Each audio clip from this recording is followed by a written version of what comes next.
Would you think that a firearm would need to be perfect to be iconic? This is part 2 of the series of the Colt Walker, where we test the Kerr conicals and we discover they are more accurate than the balls.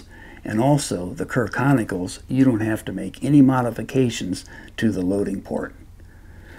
Now, the original 1847 Colt Walker had its flaws, but it still remains today the most iconic black powder handgun of all time. It's been in 15 major films, 4 television shows, and currently in 6 video games. Uberti has brought back a reproduction that is truly unforgettable. And now I'd like my good friend from the mid-1800s to introduce this video. If we were to step back in time to the mid-1800s, we would be reminded of the most powerful and effective handgun ever employed by the United States military. For over 50 years, it remained the most powerful handgun in the world. So regardless of all the astonishing weapons of today, there is one that is truly unforgettable: the 1847 Colt Walker. I'm Riveroo Bay, and welcome to my gun kingdom.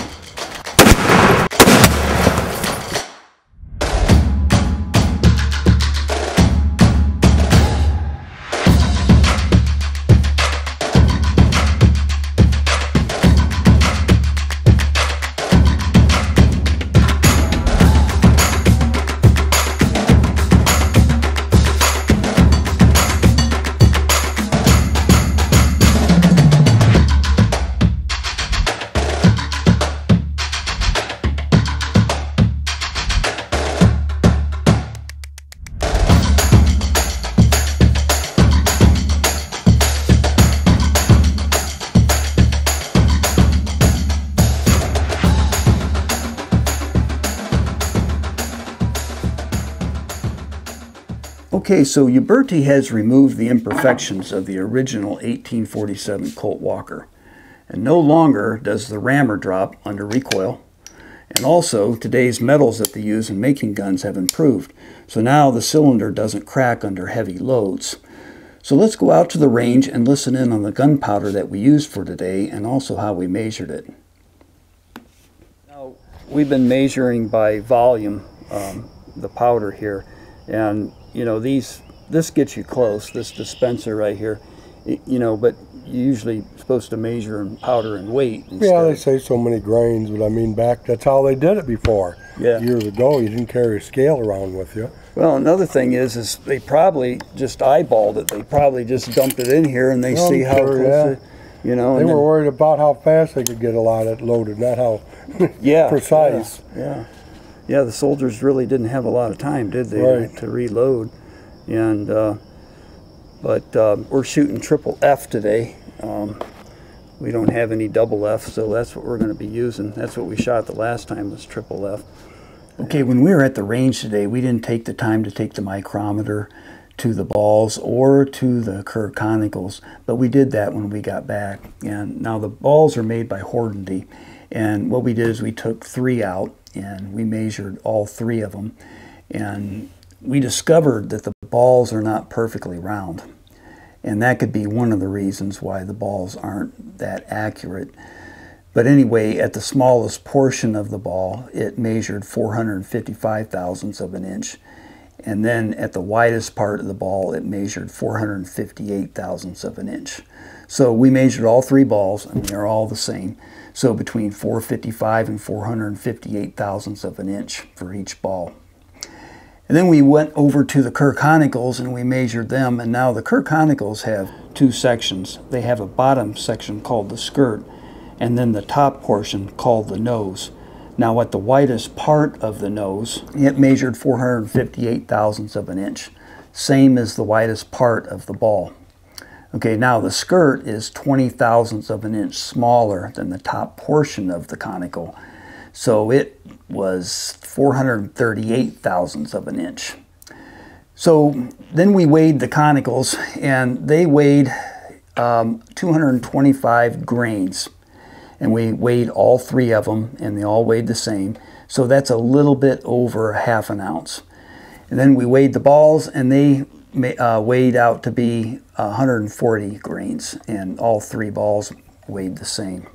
So, you know, when you shoot these, either the conicals or the balls, I recommend using the grease, and that cuts down on the sparks.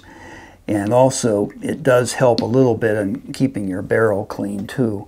But, you know, even though we used a lot of grease with the conicals today, we were still making this bag smoke to almost to the point where it was catching on fire. Now, we put some holes in it, as you can see, in the rice that I filled it with is starting to fall out. But I think one of these holes was actually from part 1 of the Colt Walker that we did 6 months ago, and so even the balls will produce some sparks, and that's even with the grease. So, but anyway, always make sure you use the grease, either, you know, with the balls or the conicals. Now, you can buy conversion kits for these walkers, and you can convert them over to 45 long Colt cartridges. So, you know, if that's something that you would want to do, or you just want to keep it, you know, the way it is, what it was intended to be, a black powder gun. So let's go out to the range now and watch the loading process and how long it takes. Slow process. Yeah, how they did that on horseback, I don't know. Well, if someone was shooting at me, I could probably do it faster. Or I'd hope I could.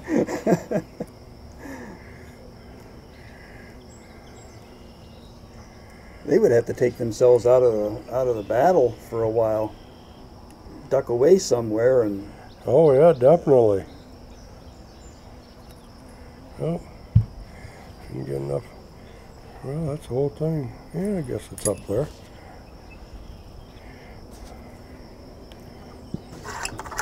We'll take the rest of the powder and put it back in here, right? Yep. Yeah, this is the last one. Yeah.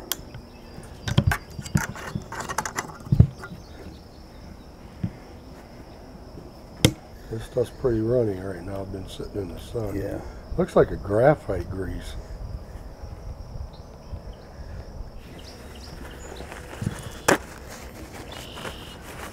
Messy stuff.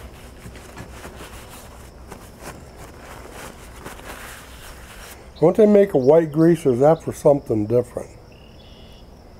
I don't know. That one says nipple grease.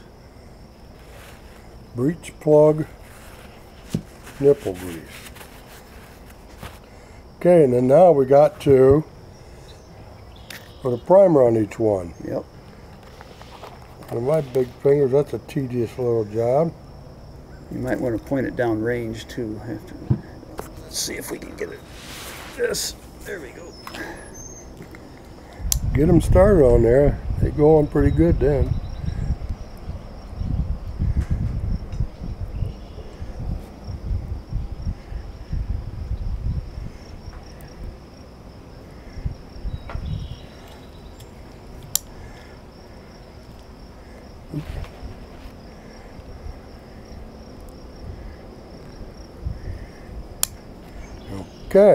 Okay, before we go back to the gun range, I wanted to cover a couple of things. In the loading process, you notice that the conicals were pretty tough to get into the chambers. And I would recommend taking some beeswax, or either that or take this lube here, and make sure you put some in these grooves on the skirt of the conical. And I think that'll help those go in a lot easier, because if you notice in part 1, the Colt Walker, if you watched it, the balls go in real easy. And they don't give you the problem that the conicals do, but you always want to, you know, grease these up a little bit before you put them into the chambers. And then another thing is, you'll notice after we fire the Colt Walker, that sometimes the hammer's hard to pull back, and it's not because the gun is dirty, it's because the primers are getting blown back off the nipples and getting wedged in between the cylinder and the frame. Okay, and it's preventing you to turn the cylinder. Okay, so that's what we were discovering, because the gun was clean before we went to the range. So anyway, just pay attention to that and take a knife with you in case you have to pick one out. But when we shot the balls in part 1, if you watch that, we didn't have a problem with that. The burnt primers actually stayed right on the nipples, and you were still able to turn the cylinder pretty easy in between each shot. So, but anyway, let's talk about the feet per second, conicals versus the balls. And of course, you know, the balls weigh less. They're 140 grains, so they're going to come out a little bit faster than the conicals, but not that much faster because the conicals are more efficient. But anyway, the balls will probably come out at 55 grains at triple F. Probably 55 grains will give you probably about close to 1,200 feet per second coming out of the muzzle. And then the conicals, pretty close to 1,000, maybe a little bit more coming out of the muzzle. So these are more efficient than the balls. So that, you know, I'm pretty confident that these would probably reach out to 200 yards or more and be pretty accurate. But what do you say we load this thing up and shoot it? So let's go back to the range and see how they do.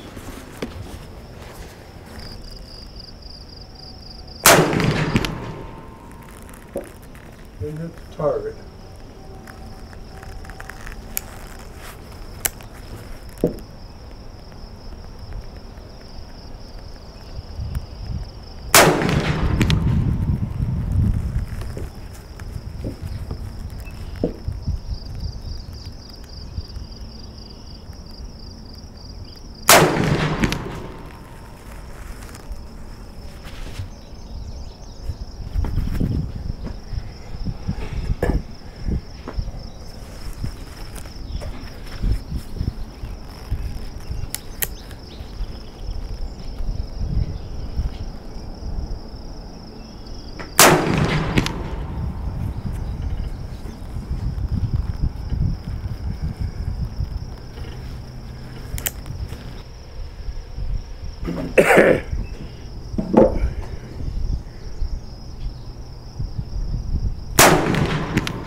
Man, this thing melts this bag, you know what?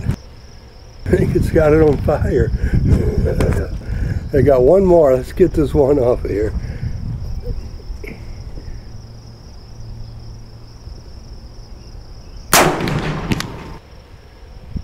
I aimed at the bottom of the cardboard. Yeah. Well, we did get all 6 of them on the cardboard. Couldn't see them from here, probably because we couldn't see the sun shining through them. But they was all high. They say this one I shot down at the bottom to put it there.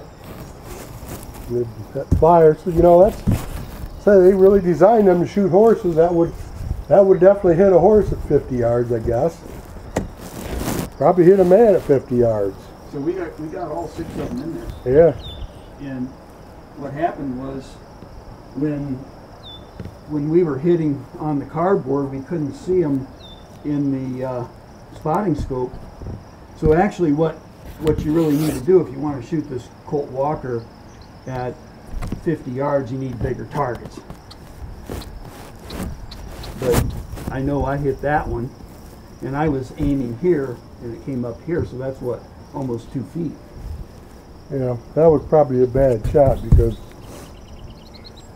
out of these, we each did 3 shots. I know that was one of mine.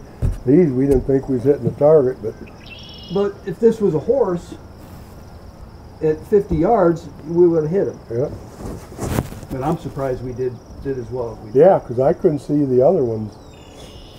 Now, if the sun's behind me, yeah, but when it was against the back there, I couldn't see no Against that sunlight shining that through dirt there. mound, and we weren't able to see them. But I'm happy with the results with the conicals for sure at 50 yards. Yep. Okay, we're going to shoot at the bottom right target, just because there's no holes in it. 25 yards, and see what we do here. If it's going to shoot higher, lower, I don't know. See, at 50 yards, a bullet could have still been going up.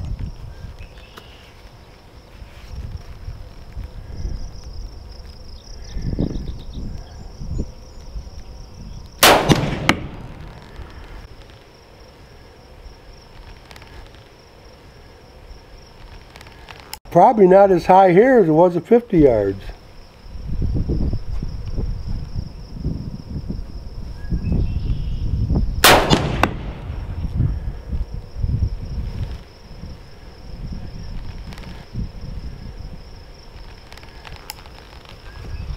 Uh-oh, why won't it want to turn all the way? Ah, because the primer's come out. That's why. Primer was wedged in there.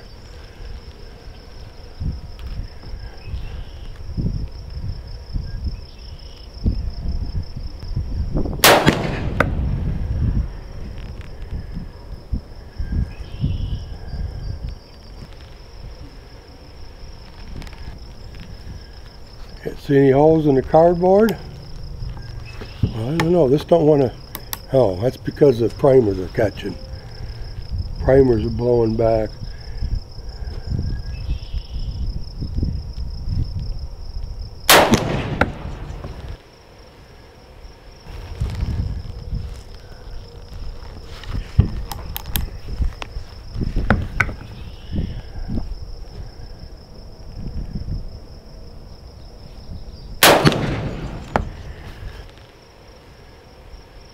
Well, I'm aiming at the bottom of the black, not the bottom of the cardboard.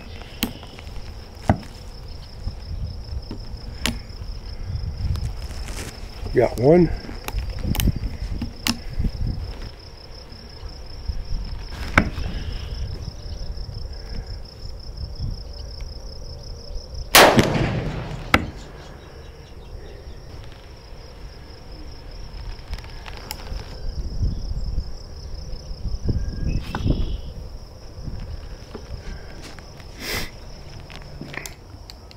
See what was happening with John, the primers that were fired. We're getting caught. We're getting caught, and he wasn't able to turn the cylinder. Sometimes they just fly out, don't they, when you fire them? But did we do any of this? Yeah, you see a black spot there from it. See this black spot here on the here and stuff. Yeah, on the wood here. So there's some flames come out of it. Yeah, but that was with 40 grains of triple F. And the conicals, the Kerr conicals. So for 25 yards you have to aim, what would you say, 6 inches I aim 6 inches low. Yeah, it must be a pretty flat shooting gun.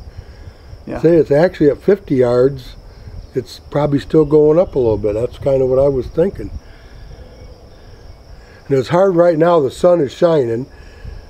It's very hard to see the sights because they're shiny. Right. It's hard for me to get them, to really get them lined up good and see them because of the sun reflecting off of them. So there you have it. The only thing I would suggest if you're going to shoot 50 yards or more is to definitely take some bigger targets with you so you can see them with the spotting scope. But I'm pretty confident that these conicals will reach out to 200 plus yards and not have a problem with accuracy.